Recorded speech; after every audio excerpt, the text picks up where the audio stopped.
મિત્રો, આ દાખલો પોલીસ પરીક્ષા 14/6/2026 રોજ પૂછાણો હતો કે એક સંખ્યાના 17.5% 105 હોય તો તે સંખ્યાના 125% કેટલા થશે।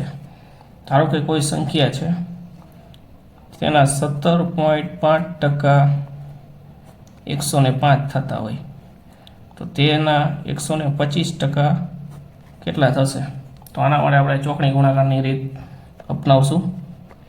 125 ગુણ્યા 105 છેદમાં 175 પોઈન્ટ કાઢવા માટે ઉપર 10 વડે ગુણી નાખશું તો 25 પંચા 125 અને 25 સત્તા 175 15 સત્તા 105 15 પંચા 75 અને ગુણ્યા 10 એટલે જવાબ આવશે 750।